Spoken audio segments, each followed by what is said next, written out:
God Seulement la parole de Dieu can purify your heart. peut purifier ton cœur. It's only when you listen to the word of C'est God seulement quand tu écoutes la parole de Dieu that your heart cannot purify. que ton cœur peut être You purifié. can't change your heart Tu ne peux pas changer ton cœur with a good education. avec une bonne You éducation. cannot change your heart Tu ne peux pas changer ton with cœur a nice cloth. avec des bons You habits. cannot change your heart Tu ne peux pas changer ton cœur with all the wealth of this world. avec toutes les richesses de ce God monde. can change your heart. Seulement Dieu peut changer. Crois en Dieu. Believe in His words. Crois en sa parole. Walk according to God. Travaille selon Dieu. And your life will be purified. Et ton cœur sera purifié.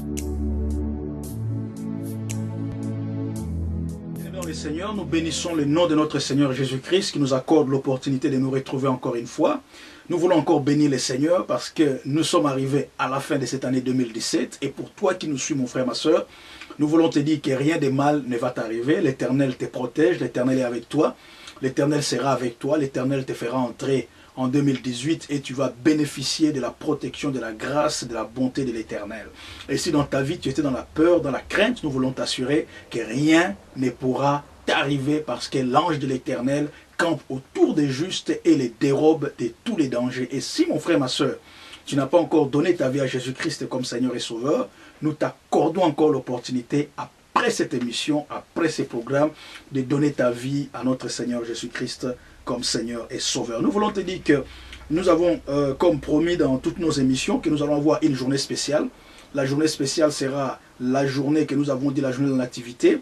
Et ce sont nos cartes d'invitation, mon frère, ma soeur. Si tu es à Londres, si tu te trouves quelque part aux alentours de la Grande-Bretagne, nous voulons t'inviter pour le 24 décembre 2017 à 13h30 jusqu'à 15h30. Nous allons avoir une journée spéciale que nous avons intitulée « Suivons l'étoile ».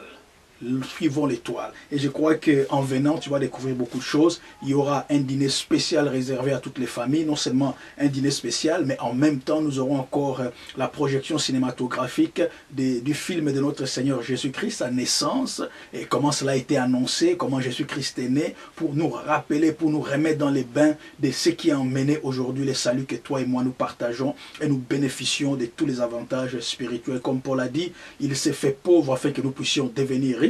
Il a été flagellé, il a été meurtri pour qu'aujourd'hui nous puissions bénéficier de ces meurtrissures et que nous soyons guéris de toutes nos infirmités. C'est pour cette raison, mon frère, ma soeur, que nous t'invitons à venir avec ta famille. Si tu n'as pas eu le temps durant toute l'année à aller à l'église, aller dans une communauté chrétienne, c'est une occasion que nous t'accordons de venir partager ce moment avec nous et nous sommes sûrs que comme Jésus-Christ est venu dans ce monde pour nous emmener la consolation, pour nous emmener le salut, que ce jour tu vas rencontrer encore le Seigneur Jésus-Christ. Si ta relation avec Jésus-Christ s'était un peu éloignée, c'était un peu déraillée, c'est une opportunité, mon frère, ma soeur, lorsque nous célébrons l'anniversaire d'une personne, même les gens qui étaient au loin, même les gens que vous avez rencontrés il y a longtemps viennent vous envoient des souhaits. Donc nous souhaitons que tu sois là avec ta famille afin que nous puissions célébrer le Seigneur Jésus-Christ et nous allons avoir aussi des séances théâtrales et en même temps nous allons prier pour chaque famille, pour chaque enfant afin que chaque enfant puisse accomplir la mission que Dieu lui a donnée sur la terre. Le pasteur Sabrina aura une parole d'encouragement pour toi, mon frère, ma soeur, et je suis sûr que l'Éternel te bénira. Et en même temps, mon frère, ma soeur, nous ne nous limitons pas là, nous aurons aussi notre veillée, mais ça sera une veillée de journée, pas de nuit. C'est ce que nous appelons comme les 31 tombes un dimanche, donc la même heure, le 31 décembre de 13h30 à 15h30, la même place là où nous nous réunissons. Nous pouvons t'envoyer notre invitation pour la journée du 31 que nous avons intitulée « Il est temps de pouvoir traverser de l'autre côté ». Mais avec qui, mon frère, ma soeur, vas-tu traverser? Et je voudrais que tu viennes pour que tu écoutes ces messages et que tu puisses aussi recevoir quelque chose qui va transformer ta vie. Que l'Éternel te bénisse là où tu es et l'Éternel te garde. Nous sommes toujours dans notre série, dans la présentation de notre livre, les livres des pasteurs Richard et Sabrina Ngongo, que nous avons intitulé « Les serviteurs des dieux ». Et aujourd'hui, je voudrais encore prendre une portion pour toi. Et je voudrais te dire, mon frère, ma soeur, si tu veux servir l'Éternel, si tu sens l'appel de pouvoir suivre le Seigneur et que tu veux apprendre davantage, tu peux nous écrire, tu peux nous contacter, tu peux prendre nos adresses email qui seront affichées après cette émission sur l'écran et nous allons avec pleine de joie, avec pleine de bénévolat, nous allons t'aider à pouvoir découvrir comment est-ce que tu peux accomplir l'appel que Dieu t'a donné. Ce livre est le fruit de plusieurs années de travail spirituel, de plusieurs années dans les ministères, plusieurs années auprès des hommes et des femmes, des serviteurs de Dieu que nous avons rencontrés d'une manière ou d'une autre, que Dieu a mis sur notre parcours et qui nous ont façonnés, qui nous ont donné quelque chose, qui nous ont donné une portion de ce qu'ils avaient. Et aujourd'hui, nous avons jugé bon, en commençant ces ministères Gospel for All, de pouvoir les mettre à la portée de tout serviteur de Dieu, de tout chrétien qui aspire un jour à servir Jésus-Christ comme Seigneur et Sauveur. Et nous sommes convaincus que le contenu de ces livres sera une grande bénédiction pour toi. Ces livres sera en vente dans toutes les librairies, sur tous les websites, dans les réseaux sociaux. Et ces livres fera l'objet de séminaires, de conférences pour t'aider à découvrir encore davantage. C'est comme ça que nous prenons le temps de pouvoir un peu introduire les livres et l'auteur, introduire les livres afin que tu puisses te retrouver et quelque part, si tu avais une aspiration, une question, nous prions que tu puisses avoir une réponse. C'est juste des portions que nous prenons pour pouvoir comprendre un peu les contenus de ces livres. Et aujourd'hui, je voudrais parler de la relation entre les serviteurs de Dieu et le Saint-Esprit. C'est le Saint-Esprit qui choisit les domaines de service pour chaque serviteur de Dieu. C'est très important de comprendre ça, mon frère. Ce n'est pas nous qui choisissons dans quel domaine nous voulons opérer.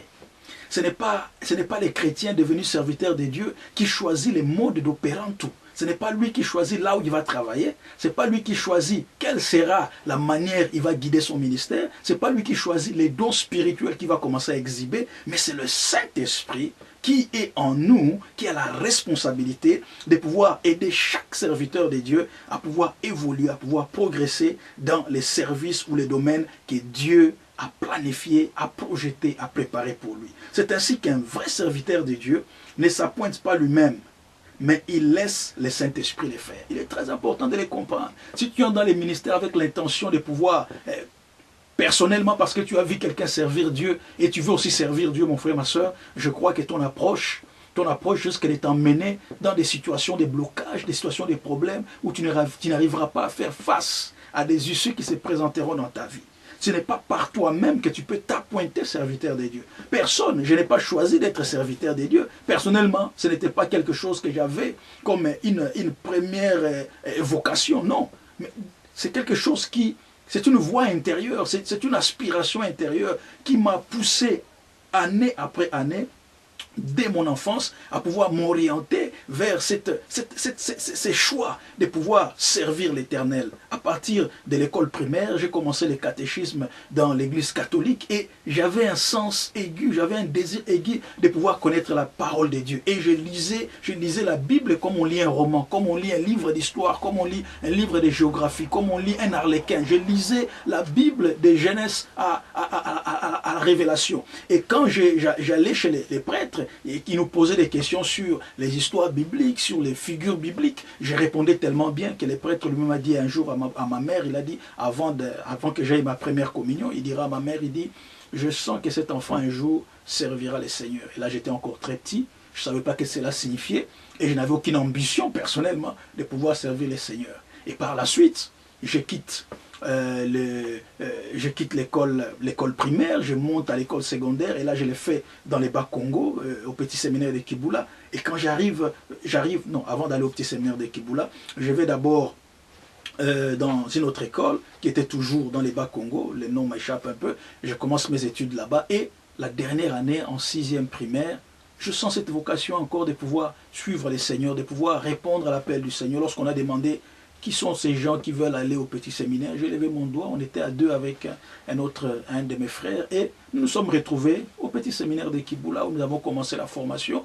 Et là, il y avait toujours ce désir de servir les Seigneurs. Et quand nous avons quitté les petits séminaires, je me suis retrouvé à l'Athénée de la Gombe où j'ai terminé mes études humanitaires et ensuite je suis allé à l'université. Donc, pour moi, la carrière, le service de Dieu, ce n'était pas une priorité. Je me retrouve au campus, je me retrouve dans les départements, la faculté des droits, et je commence la première année jusqu'à ce que finalement Dieu dise « Stop, ça suffit, maintenant tu rentres là où j'étais appelé dès le commencement et tu vas continuer. » Et les circonstances ont fait en sorte que je me retrouve dans les ministères chrétiens du combat spirituel et je commence à évoluer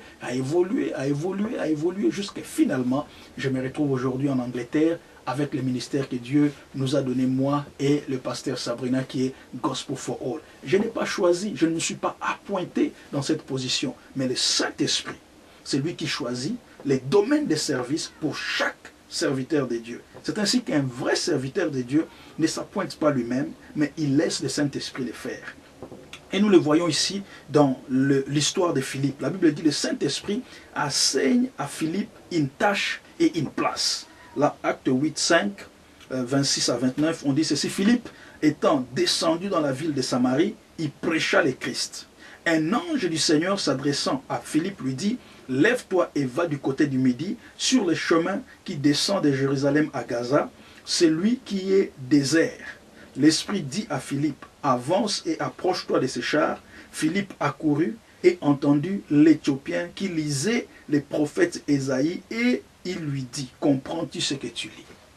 Et voilà, Philippe, qui était en train de prêcher dans une ville de Samarie, et subitement, l'ange vient lui dire, « Non, quitte la Samarie, va de l'autre côté là-bas, et il va sur le chemin qui va entre Jérusalem et Gaza. » Et là maintenant, il se trouve dans un lieu désertique, et le Saint-Esprit lui dit, « Tu n'es pas dans un lieu désertique, c'est là où j'étais appointé pour accomplir ta mission. » Donc mon frère, ma soeur, Dieu peut te mettre dans un lieu où tout le monde dit que c'est désertique. Et là, personnellement, je voudrais t'encourager, mon frère, serviteur de Dieu, là où tu es.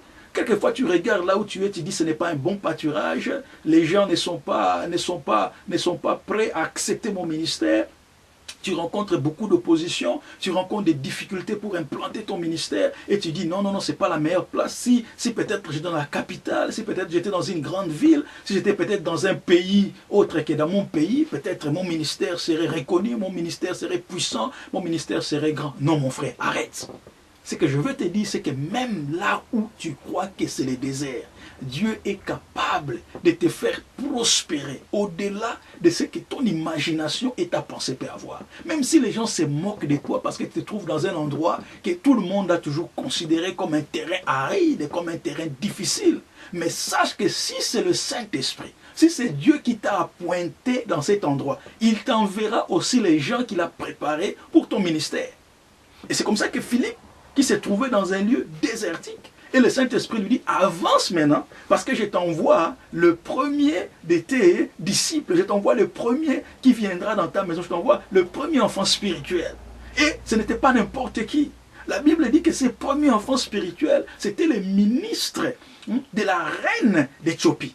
Et c'était les trésoriers de la maison royale. Dieu t'enverra des hommes de calibre, Dieu t'enverra des hommes puissants, Dieu t'enverra des hommes grands, Dieu t'enverra des hommes dans lesquels il a placé une destinée pour que ton ministère aille de l'avant. Ne sous-estime jamais la présence du Saint-Esprit. Si tu es réellement un appelé, un serviteur de Dieu, sache dépendre de la personne du Saint-Esprit. Parce que le Saint-Esprit t'emmènera là où ton ministère doit être implanté et t'emmènera dans les domaines que tu dois pouvoir pratiquer l'œuvre de ton ministère. Ne fais pas comme tout le monde. Si les gens font des miracles et Dieu ne t'a pas appelé à faire des miracles, réjouis-toi. Fais ce que Dieu te demande d'appeler. Si les autres prophétisent et tu ne peux pas prophétiser, ne sois pas dans la tristesse. Parce que Dieu sait pourquoi il t'a mis dans cet endroit-là. Donc, quelle que soit la place où Dieu te place, mon frère, ma soeur, ne te décourage pas, ne te sous-estime pas, parce que Dieu qui t'a appelé a aussi un plan merveilleux pour toi. Il a une raison pour laquelle il te place dans cet endroit-là. Il a une raison pour laquelle il t'a appelé à cet endroit-là. Et la raison pour laquelle Dieu t'a placé dans cet endroit-là, Dieu l'accomplira, quel que soit ce que les hommes, quel que soit ce que l'humanité peut faire. Voilà pourquoi, mon frère, il est très très important pour toi de rester là où Dieu veut que tu sois. Et moi, je suis toujours fier partout là où je vais. Si Dieu me dit, c'est ici que tu dois commencer ton ministère, je commence mon ministère. Là où Dieu m'a demandé de commencer. Je ne regarde pas là où il y a beaucoup de gens. Je ne regarde pas là où il y a plus d'opportunités. Parce que ce que les yeux voient et ce que les cœurs ou la foi voient sont deux choses différentes. La Bible dit, la foi voit des choses que les yeux ne peuvent pas voir. Voilà pourquoi il est très important, mon frère, ma soeur, de dépendre de la personne du Saint-Esprit pour les domaines et la place que tu dois pour ton ministère. Le deuxième élément, le Saint-Esprit appointe Paul et Barnabas pour le service des païens. Ce n'est pas Paul, lisez, ce n'est pas Paul qui avait choisi les domaines où il devait travailler. Paul n'a pas choisi de travailler pour les païens, non. Ce n'était pas l'ambition de Paul. mais c'est le Saint-Esprit qui viendra pour dire, mettez Paul et Barnabas à part pour la mission qu'il a été préparée, pour les domaines qu'il leur a été préparé. Donc mon frère, ma soeur, ne choisis pas les gens, des personnes que tu dois prêcher. Peut-être ce n'est pas les gens de ta nation pour lesquels Dieu t'a appelé à devenir serviteur de Dieu. Peut-être ce n'est pas pour une certaine tribu pour lesquels Dieu t'a appelé à devenir serviteur de Dieu. Il y a peut-être une nation que tu ne connais pas encore, mais Dieu a préparé cette nation pour toi. Préparer cette notion afin que tu puisses jouer un rôle important pour la conversion de cette nation. Et ici dans Acte 13, 1, 4, il dit ceci, il y avait dans l'église d'Éthiopie des prophètes et des docteurs. Barnabas, Siméon appelé Niger, Lysius de Cyrène, Manéhem qui avait été élevé avec Hérode de Tétrarque et Saul. Pendant qu'ils servaient le Seigneur dans les ministères et qu'ils gênaient, le Saint-Esprit, écoutez bien, le Saint-Esprit dit, mettez-moi à part Barnabas et Saul pour l'œuvre à laquelle je les ai appelés. C'est le Saint-Esprit qui parle. Pendant qu'ils étaient en train de gêner, pendant que chacun était en train de chercher la direction du Seigneur, et le Saint-Esprit parle dans cette assemblée et dit, mettez-moi à part. C'est le Saint-Esprit qui choisit. Mettez-moi à part Barnabas et Saul pour l'œuvre à laquelle je les ai appelés. Après avoir gêné et prié, ils leur imposèrent la main et les laissèrent partir. Barnabas et Saul, envoyés par le Saint-Esprit, descendirent à celui-ci et de là, ils embarquèrent pour l'île de Chypre. Alléluia, mon frère. Il est très important de comprendre que les domaines, la place où tu dois travailler dépend automatiquement, unilatéralement de la personne du Saint-Esprit. Voilà pourquoi il est important de demander au Saint-Esprit là où tu dois travailler. Si tu es réellement appelé serviteur de Dieu, ne regarde pas, je répète encore, les verts pâturages. Ne regarde pas l'endroit où tu crois qu'il y a plus d'opportunités. Ne regarde pas l'endroit où tu es le mieux connu. Ne regarde pas l'endroit où tu crois que tu auras le plus de succès. Parce que le Saint-Esprit sait exactement là où ton ministère perdurera, là où ton ministère aura un impact infini dans les cœurs des gens. Tu peux être dans un endroit où tu as une foule immense dans ton ministère, mais tu te rends compte que sur 90%, il n'y a peut-être que 5% qui réellement acceptent ta vision et marchent selon la vision que Dieu t'a donnée. Et tous les 95 qui sont restés, personne ne met à cœur tous ces enseignements que tu annonces. Et pourtant, l'église est pleine, le ministère est plein, et le ministère est influent. Mais dans les cœurs des gens, il n'y a pas d'impact. Alors, à quoi ça sert de gagner le monde entier si tu perds la chose la plus essentielle qui est la place que Dieu veut que tu sois pour l'œuvre à laquelle il t'a appelé. Le Saint-Esprit, troisièmement, limite les services de Paul. Il est important de comprendre aussi que non seulement le Saint-Esprit va te donner le domaine là où tu vas travailler, mais le Saint-Esprit va aussi limiter ton champ d'action. C'est le Saint-Esprit qui limite les champs d'action de chaque serviteur de Dieu. Nous tous, serviteurs de Dieu, nous avons des domaines dans lesquels nous pouvons évoluer. Et il y a des domaines dans lesquels nous ne pouvons pas évoluer parce que cela ne nous est pas accordé par le Saint-Esprit. Certaines personnes ont le don de pouvoir peut-être faire des guérisons dans un certain milieu, mais d'autres ne le peuvent pas parce que ce n'est pas les domaines dans lesquels le Saint-Esprit les demande de pouvoir opérer. Et ici, la Bible dit, ayant été empêchés par le Saint-Esprit d'annoncer la parole dans l'Asie, ils traversèrent la Phrygie et les pays de la Galatie, arrivés près de Mélécie, ils se disposaient à entrer en Bithynie, mais l'Esprit de Jésus ne leur permit pas. Voilà deux missionnaires qui étaient pleins de feu, pleins de vent, et qui se disaient, bon, partout la Bible déclare, allez dans le monde entier, faites des disciples. Oui, c'est ce que la Bible dit. Mais la Bible dit aussi qu'il y a des places qui ne nous sont pas encore accordées, ou peut-être tu n'es pas la personne qui va aller prêcher dans ces endroits-là. Tu n'es pas la personne qui va emmener l'évangile dans ces endroits-là. Et c'est comme ça qu'il est important de dépendre du Saint-Esprit pour connaître ton champ d'action, connaître tes limites pour que tu n'ailles pas au-delà de la mesure que Dieu a imposée dans ta vie, a établie dans ta vie. Ne fais pas quelque chose par esprit d'envie, par esprit de jalousie. Parce que lui, il est allé là-bas, moi, je dois aller. Non. Peut-être toi, ta mission, ce n'est pas d'aller en Europe. Ta mission, ce n'est pas d'aller en Asie. Ta mission, ce n'est pas d'aller en Amérique. Ta mission, ce n'est pas d'aller en Australie. Peut-être ta mission, c'est une mission purement locale.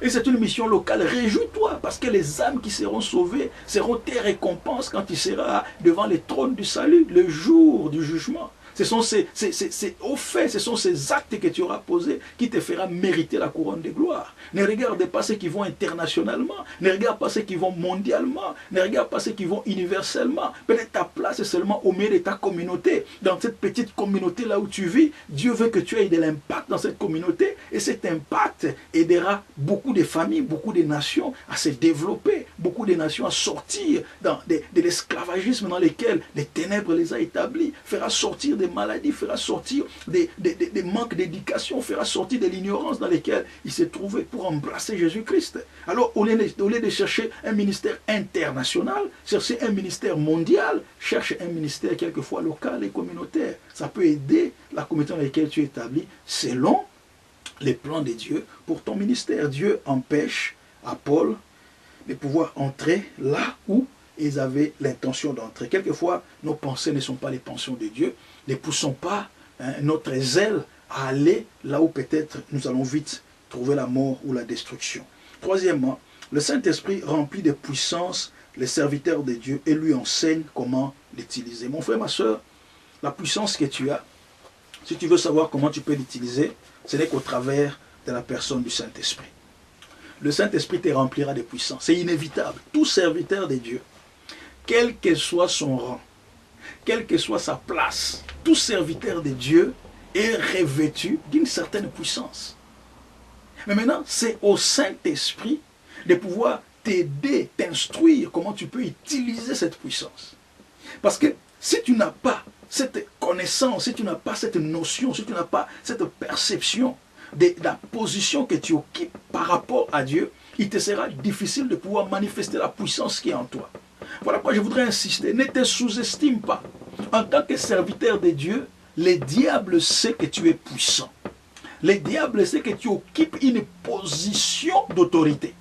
Mais pour que cette position d'autorité se manifeste, tu dois dépendre du Saint-Esprit. Quel que soit l'endroit où tu es, tu te dis peut-être, ah, moi je trouve que j'ai toujours prêché. Non, il y a une certaine chose qui est en toi. Mais cette chose-là ne peut se manifester que lorsque tu permets au Saint-Esprit de pouvoir être ton guide, d'être ton enseignant. Si le Saint-Esprit t'enseigne, alors tu auras l'assurance dans ce que tu as. Tu ne vas pas te mesurer par rapport aux autres, tu ne vas pas te mesurer par rapport à l'œuvre des autres, mais tu vas te mesurer par rapport à la puissance que Dieu a investie en toi. Et c'est la chose la plus importante. Et la seule personne qui peut t'emmener à pouvoir réaliser cette position-là, c'est le Saint-Esprit. Donc le Saint-Esprit donne différents pouvoirs. Et parmi ces pouvoirs, nous avons le pouvoir de parler en langue. Très important, les pouvoirs. Pour parler en langue, tu ne peux pas, il n'y a pas d'école qui peuvent t'aider à parler en langue. La seule personne qui peut t'aider à parler en langue, c'est le Saint-Esprit. Le jour où Pierre a seulement proclamé la parole de Dieu dans la maison de Cornelius, il n'a pas dit, nous allons faire une session de parler en langue. Non. Il a dit, quand il a terminé seulement à parler avec l'éclat, il a vu comment le Saint-Esprit était descendu sur eux, comme il était aussi descendu sur eux le jour de la Pentecôte. Et la Bible déclare que et tous se mirent à parler en langue. Dans Acte 2,4, on dit ceci, ils furent tous remplis du Saint-Esprit et se mirent à parler en d'autres langues selon que l'Esprit leur donnait de s'exprimer. Selon que l'Esprit leur donnait de s'exprimer. Et ici, j'ai un témoignage qui m'a toujours, un témoignage personnel sur le parler en langue. Quand je suis arrivé dans les ministères chrétiens du combat spirituel, après un certain moment, j'ai eu l'opportunité, au travers des papas et mamans Langui, d'aller au Nigeria pour aller suivre encore des études pastorales et des études théologiques dans l'école du feu archibishop Benson Idahosa. Et arrivé là-bas, comme c'était un pays anglophone, il fallait apprendre l'anglais. Il fallait apprendre l'anglais à tout prix. Et le Saint-Esprit m'avait dit, tu es venu ici pour deux choses. La première chose que tu es venu ici, c'est pour voir que même en tant qu'Africain, je peux t'utiliser puissamment, comme j'utilise les gens qui sont les Occidentaux ou encore les Asiatiques. J'avais un certain complexe d'infériorité. Je me disais, les autres sont utilisés plus fort que nous. Et cette image, il fallait que Dieu me lave de cette réalité-là. Et en allant là-bas, j'ai découvert que non, Dieu pouvait aussi utiliser une personne de ma race avec une puissance extrême pour pouvoir évangéliser sa parole. Et la deuxième chose qui était importante, Dieu m'a dit, je t'ai emmené ici aussi pour apprendre la langue. Parce qu'il m'a dit, la langue, c'est la clé pour entrer dans les cœurs, dans la culture, dans l'histoire, dans la nation. Tu ne peux pas prêcher sans avoir la langue. Apprends la langue. Je ne suis pas allé dans une école de langue, Je ne suis pas allé là où on apprend l'anglais, mais c'est au milieu de cette culture, de cet environnement qui était un environnement rempli d'anglais. Et deuxièmement, Dieu me dit, prends ta Bible, achète une Bible en anglais et commence à lire ta Bible à partir des premiers livres Genèse, comme tu l'as fait en français, jusqu'au dernier livre qui est le livre d'Apocalypse ou des Révélations. Et j'ai commencé à lire ma Bible et chaque fois, le Saint-Esprit m'enseigne, dit, les mots difficiles, écrits de côté, cherche quelle est la signification de ces mots-là. Et quand tu sors, commence à parler avec les anglophones. Marche avec les anglophones. Commence à marcher, que ton milieu, que ton environnement soit entouré de ces personnes-là. Et j'ai commencé à suivre. Ça, c'est l'école du Saint-Esprit. Quand le Saint-Esprit veut que tu parles en langue, le Saint-Esprit va t'enseigner comment tu vas parvenir à parler en langue. Il peut te donner ça automatiquement, comme il peut te donner ça aussi par étapes, dans un processus. Et dans ce processus-là, c'est comme ça que je suis arrivé à parler en anglais. Donc je ne suis pas allé dans une école extraordinaire. J'ai fait des erreurs. J'étais quelquefois, comment je peux dire, j'étais quelquefois limité dans mon vocabulaire. Quelquefois, j'avais même honte, j'avais peur. Mais comme c'est le Saint-Esprit qui m'aidait, comme j'avais fait confiance au Saint-Esprit, je suivais ce que le Saint-Esprit me disait. Et au fur et à mesure que je faisais confiance au Saint-Esprit, le Saint-Esprit aussi était en train de déposer des qualités en moi. C'était la capacité de pouvoir parler en langue. Parler en langue, ce n'est pas seulement parler en langue des anges, parler en langue céleste, mais parler en langue, c'est aussi parler les différentes langues que nous retrouvons dans notre monde aujourd'hui. Ça peut être parler les chinois, ça peut être parler l'anglais, ça peut être parler les swahili, ça peut être parler les lingala, ça peut être parler les kikongo, ça peut être parler toutes les différentes langues que vous rencontrez en Afrique, dans d'autres pays. C'est une capacité que le Saint-Esprit peut te donner pour que tu puisses administrer les messages directement à la population, à la nation, à la culture dans laquelle Dieu veut que tu sois établi. Voilà, je vais m'arrêter là, mon frère, ma soeur, aujourd'hui, pour te dire que ce ne sont que quelques éléments que nous essayons de partager avec toi pour t'encourager, tôt ou tard, à chercher ces livres. J'insiste, cherche ces livres. Parce que le peu que je suis en train de partager avec toi, la majorité se trouve dans ces livres. Et nous prions, Sabrina et moi, que ces livres puissent non seulement être une porte ouverte pour toi sur le plan de la connaissance, mais que ces livres aussi puissent te donner la capacité de devenir meilleur, de corriger des erreurs peut-être que nous avions fait parce que nous n'avions pas eu l'opportunité de comprendre en ces moments-là l'importance. Mais aujourd'hui, me retrouvant dans un pays anglophone, me retrouvant dans un pays où l'anglais est la langue principale, je suis fier et je suis content du Saint-Esprit et je remercie Dieu pour toutes ces années d'apprentissage, toutes ces écoles d'apprentissage, toutes ces places où il m'a emmené et où il m'a aujourd'hui établi pour que je puisse proclamer sa parole. Si je n'avais pas appris cette langue, je ne serais pas utile à cette nation. Si je n'avais pas appris cette langue, je ne serais pas utile à ces peuples.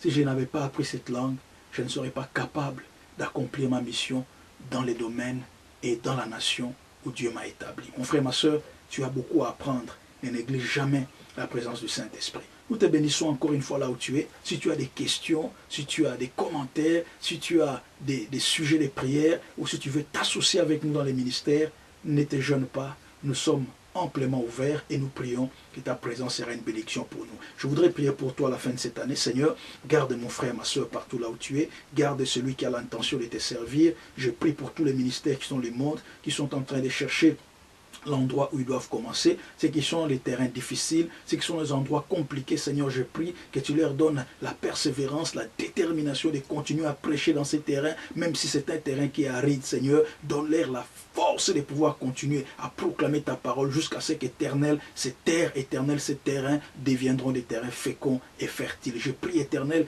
que les âmes que tu as préparées pour mon frère et ma soeur viennent dans son ministère afin qu'il puisse accomplir des exploits, accomplir des grandes choses et qu'au dernier jour, il puisse avoir la couronne de gloire. Je prie, Éternel, pour ceux qui sont dans ton école chaque jour, auxquels tu es en train d'enseigner comment utiliser chaque puissance, chaque domaine de puissance, chaque autorité que tu leur as donnée, Seigneur, que tu leur donnes la capacité de s'humilier devant toi, d'être brisés devant toi, afin d'apprendre, même s'ils font des erreurs, Seigneur, mais donne-leur la force d'être fidèles. Et pour ceux qui veulent recevoir Jésus-Christ comme Seigneur, prends cette prière après moi. Seigneur Jésus, j'ai entendu ta parole et je crois que tu existes et que tes œuvres sont excellentes pour moi. Aujourd'hui, je t'accepte comme mon Seigneur et Sauveur. Prends ma vie, règne dans ma vie, domine dans ma vie. Je renonce aux œuvres des ténèbres, je renonce aux œuvres qui n'ont pas glorifié ton nom. Lave-moi dans ton sang précieux et laisse que ton nom soit glorifié. Mon frère, ma soeur, si tu veux nous rejoindre, nous serons dans la joie de t'accueillir. Tu peux nous appeler sur les numéros qui seront affichés. Et en même temps, mon frère, envoie-nous ton email, envoie-nous tes messages. Et en même temps, tu peux souscrire dans toutes nos chaînes, que ce soit sur Facebook, que ce soit sur YouTube, que ce soit sur Twitter, que ce soit sur Instagram, que ce soit sur tous les moyens que nous sommes en train d'utiliser pour proclamer l'évangile. Sois avec nous afin que nous soyons des partenaires dans la proclamation de l'évangile. La distance n'est pas une distance aussi longtemps qu'il y a l'amour et qu'il y a aussi quoi? Il y a la compassion et il y a la joie et il y a